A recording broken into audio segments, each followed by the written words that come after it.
શ્રીમદ ભાગવત રસામૃત પૂજ્ય શ્રી રામચંદ્ર ડોંગરેજી મહારાજનું શ્રી રામાય શ્રી કૃષ્ણાય નમઃ. આજની તારીખ છે 29 ઓગસ્ટ 2025 અને આપણે પેજ નંબર વાંચી રહ્યા છે 5. ચાલુ કરશું. ઓકે.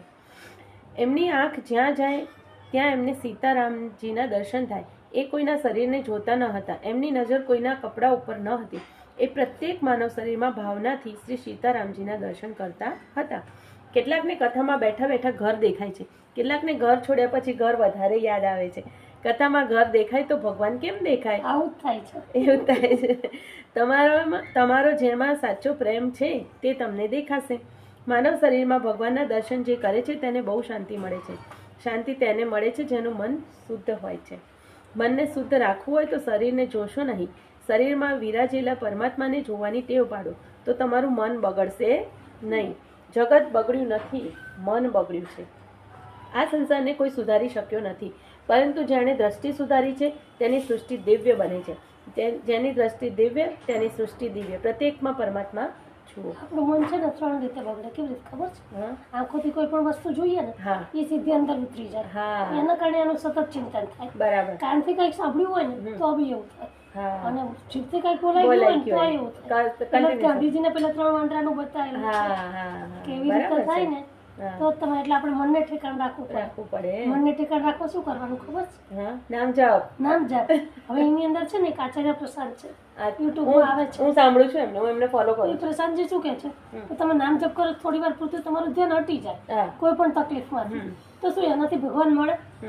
પણ હું મારા વિચાર કહું છું કે જો ત્યાંથી મન હટે, જે વસ્તુ છે મનને હટાવવાની જ છે.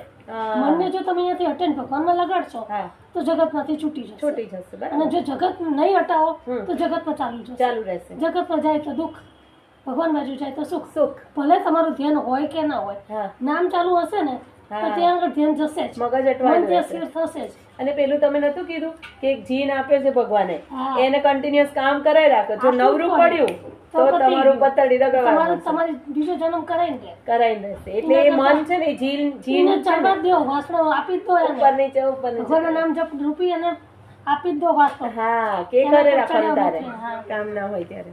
બહુ સરસ વસ્તુ કીધી. ઓકે. ભગવાનના દર્શન સર્વકાળ કરો. કેટલાક લોકો મંદિરમાં 2-3 વાર દર્શન કરીને સંતોષ માને છે કે હું 3 વાર દર્શન કરવા મંદિરમાં જાઉં છું. ભગવાન કહે છે બેટા તું 3 વાર મારા દર્શન કરે છે પણ તને ખબર નથી હું 24 કલાક તારા દર્શન કરું છું. આ વાંચે તો મને યાદ આવી ગયું. હા, એટલે જ તે. ભગવાન આખો દિવસ સર્વને જુએ છે. તમે તો 5-10 વાર ભગવાનના દર્શન કરતા હશો. ભગવાનના દર્શન સર્વકાળ કરો. તમને ખબર છે ભગવાન આપણને કેવી રીતે જોવે છે? સિદ્ધ ભગવાન, આર્યન ભગવાન કેવી રીતે આપે છે? તમારા હાથમાં અંજલિ હોય અને આમાં પાણી ભરેલું હોય, તમે બધું જોઈ શકો છો ને? તો એવી રીતે ભગવાન ઉપરથી આપણું તો આટલું જ છે, ઉપરથી ભગવાન આ બધું જ જોઈ શકે છે. આપણને ખ્યાલ આવે કે નહીં કે અહીંયા કીડીઓ છે તો કેટલી કીડીઓ? 20, 25, 50. ભગવાન એવી રીતે બધાને જોઈ શકે છે કે તમે શું કરી રહ્યા છો, શું છો, કારણ કે એમની દિવ્ય દ્રષ્ટિ છે. અને આપણા અંજલિમાં જેવી રીતે આપણે પાણી જોઈ શકીએ છીએ એવી રીતે ભગવાન આખા વિશ્વને જોઈ શકે. એ રીતે આપણને એમ થાય ને કે કેવી રીતે જોતા હશે. પ્રત્યેક માનવ શરીરમાં ભગવાનના દર્શન કરો. અરે પશુ પક્ષીમાં પણ ભગવાન બિરાજેલા છે. દેહ બધાના જુદા જુદા છે. પ્રત્યેક દેહમાં દેવ એક જ છે. ઈશ્વર અનેક નથી, શરીર અનેક છે. અનેક શરીરમાં પરમાત્મા એક જ છે. મંદિરમાં જે ભગવાન બિરાજેલા છે તે પરમાત્માના દર્શન કરે તે સાધારણ દર્શન છે. પશુ પક્ષીઓમાં પ્રત્યેક માનવ શરીરમાં જે પરમાત્માના દર્શન કરે તે અસાધારણ દર્શન છે. એટલે અંશી અને અંશ કહેવાય. અચ્છા, ભગવાન અંશી કહેવાય. હા. અને એમનામાંથી જ બધું આપણે કહીએ ને કે સોનામાં, તો સોનામાંથી ઘરેણા બને, હારે બને, બુટ્ટીએ બને, ચૂનીએ બને. એવી ભગવાન અંશી છે ને એમના જ બધા તત્વો છે. અંશ કહેવાય આપણે. એટલે અમારામાં બી અમારા ગુરુદેવ શું કે ખબર છે? દરેક જીવ છે ને એ ભાવિનો ભગવાન છે. એટલે ભાવિનો ભગવાન એટલે ભગવાનનો અંશ છે. હા, એ દરેક જીવને તો જવાનું તો ત્યાં જ છે. અમારા મંદિરમાં શું કે ખબર, તમે ભગવાનના વારસદાર છો. હા, યસ. એટલે કોઈના માટે જીવ બગાડવાનો નહીં એમ કે દરેક માણસ એ ભાવિનો ભગવાન જ છે. એટલે ઓકે, ચલો.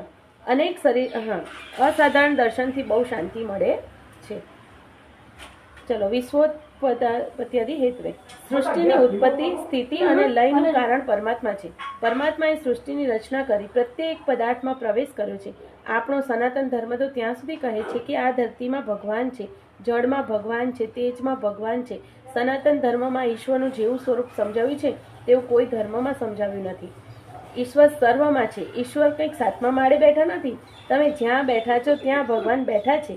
જીવને ઈશ્વર એક ક્ષણ પણ છોડતા નથી. ધન્ય છે. આપણે ભૂલી જઈએ, આપણે જ આ સંસારમાં પડી જઈએ છીએ. એ આપણે નહીં ભૂલતા. આ જીવ બહિર્મુખ છે. એ થોડી અંદર નજર કરે તો એને ભગવાન દેખાય.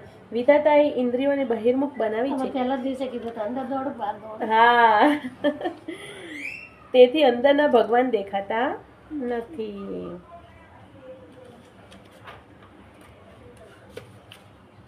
પૃથ્વીમાં ભગવાન ન હોય તો સુગંધ આવે નહીં. વૈષ્ણવો સવારે ઉઠ્યા પછી ધરતી માને વંદન કરીને પગ મૂકે છે. આ પથ્થર નથી, આ માટી નથી, આ જમીન નથી, પણ આ મારા ભગવાનની દિવ્ય શક્તિ છે. આવે છે ને, સમુદ્ર વસને દેવી પર્વત સસ્તન મંડલે વિષ્ણુ પત્ની નમસ્તુભ્યમ પાદસ્પર્શમે. પગનો સ્પર્શ કરાગ્ર વસ્તુનો શ્લોક છે. હા, અમાર રોજ બોલવાનું. અમે રોજ બોલીએ. કરાગ્રે વસ્તે લક્ષ્મી, કરમૂલે સરસ્વતી, કર મધ્યે તુ ગોવિંદા, પ્રભાતે કર દર્શન. સમુદ્ર વસને દેવી પર્વત સસ્તન મંડલે યસ, વિષ્ણુ પત્ની નમસ્તુભ્યમ નમસ્તુભ્યમ પાદસ્પર્શમ સમક્ષમે વસુદેવ વસુતં દેવં કંસચારુણ મર્દનમ. આ રોજ બોલવાનું, કારણ કે ધરતીમાં સર્વનું ધારણ પોષણ કરે છે. તમને ખબર છે, એક હવા સિવાય બધું જ ધરતીમાંથી મળે છે. જીવવા માટે જેટલું જોઈએ ને એ બધું ધરતીમાંથી જ મળે છે. એટલે ધન્ય છે આપણી ધરતીને, ધન્ય છે આપણને જેણે શીખવાડ્યો કે ધરતીને તમે વંદન કરો. એમ ધન્ય છે આપણા મા બાપને કે આપણને આ રસ્તો પહેલેથી કેળવા. સવાલ જ નથી. ધરતીમાં સર્વનું ધારણ પોષણ કરે છે. મારી માં છે. મારા પગ મૂકતા પહેલા હું વંદન કરું. સવારે જમણા નાકમાંથી શ્વાસ નીકળતો હોય તો ધરતી માતાને વંદન કરીને જમણો પગ ધરતી ઉપર મૂકો. સવારે ડાબા નાકમાંથી શ્વાસ નીકળતો હોય તો ધરતી માને વંદન કરીને પહેલા ડાબો પગ ધરતી ઉપર મૂકો. અને આ બધું જ છે ને, આ સાયન્ટિફિક છે. હવે બધા પ્રૂવ કરવા માટે આગળ દોડે છે. જ્યારે આપણા પૂર્વજોએ તો બધું પ્રૂવ કરી નહીં કે ક્યારે ડાબામાંથી નીકળે, ક્યારે જમણામાંથી તમારો શ્વાસ નીકળે. આ બધું સાયન્સ. પેલો સમુદ્ર વળગ્યો સહસ્ત્ર યોજન પર ભારત. યસ, બરાબર ને, પેલું સૂર્યને કીધું. યસ, સૂર્યને એ કરાવે. બધું જે હતું અંતર હવે સાયન્સ હવે પ્રૂવ થઈ ગયું. હવે પ્રૂવ થયું. હા, આપણે હનુમાન ચાલીસા વર્ષોથી છે. વર્ષોથી છે. ઘરે ઘરે બધાને ખબર હોય કે કેટલું અંતર છે. આ બધું આપણું ભૂલાઈ ગયેલું હતું એટલે આપણને ખબર નથી. એક વાર પૃથ્વી ઉપર છે ને રાવણે પેલા પગ પછાડ્યા ને તો પૃથ્વીજી ધ્રુજી ગયા કે મને આવું બધું ના ફાવે. પછી શેષના ગાયા એ કહું તમને મારા સર ઉપર ધારણ કરીશ, તમે ચિંતા ના કરશો. અચ્છા, એટલે શેષનાગ ઉપર પૃથ્વીજી છે. ઓકે. અને આ જે તમે જોયું રામચંદ્રજીની જે કુંડળી છે ને એ નાસાઈ એના પેલામાં નાખીને એના સોફ્ટવેરમાં, તો આપણે જે કે છે ને આપણા રામાયણમાં જે લખ્યું છે કે એ વખતે સૂર્ય ક્યાં હતો, ચંદ્ર ક્યાં હતો, આખું નક્ષત્ર શું હતું ને, સેમ ટુ સેમ આટલા વર્ષ પહેલા આ નામનું આ રીતનો કોઈ જીવ જન્મ્યો છે. એટલે રામજીનો જીવ આવ્યો છે આ પૃથ્વી પર એવું પ્રૂવ થઈ ગયું.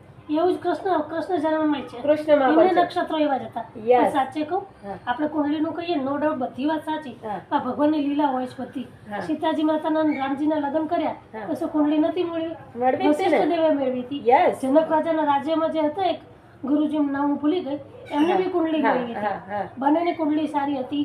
રામજીમાં રાજયોગ બતાવતા હતા તો રામજીને 14 વર્ષ વનમાં જવું પડ્યું. સીતાજીને તો રામચંદ્રજી જેવા ભગવાન જેવા પતિ હતા તો બી આખી જિંદગી દુઃખ સહન કરે છે. સીતાજીના જીવનમાં ક્યારે સુખ જોવા મળ્યું?